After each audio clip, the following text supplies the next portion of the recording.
So we're here in front of the Supreme Courthouse in Long Island City with Tom Oliva. And Tom, it's great to meet you. Heard about you, talked about you, but this is the first time we're meeting. And then he's tall. He's taller than I expected. But it's great to meet you. And you're running for a court judge. Yeah, thank you, Greg. It's a pleasure to meet you as well. Tom Medardo Oliva, running for Queens Civil Court Judge.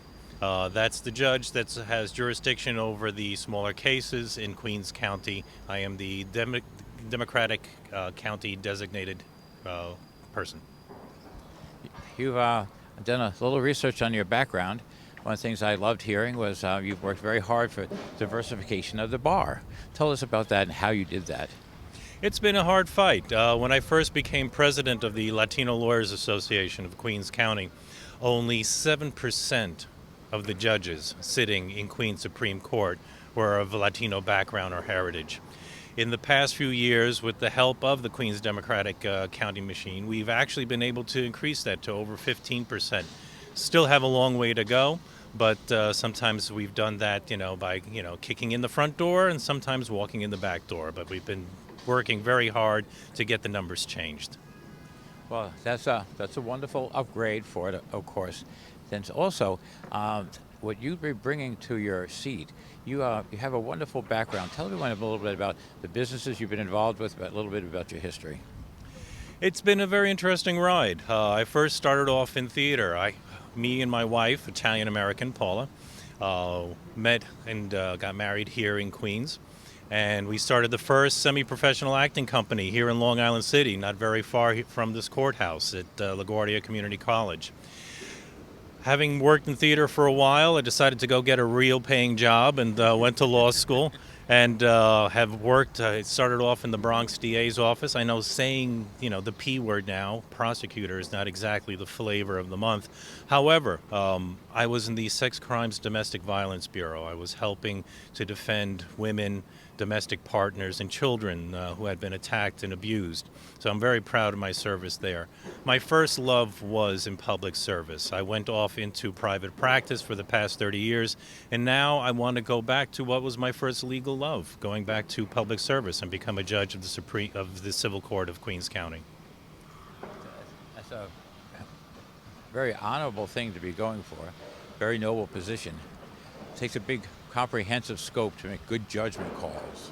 And first going from theater to a lawyer to a judge, that's a nice dynamic range of background.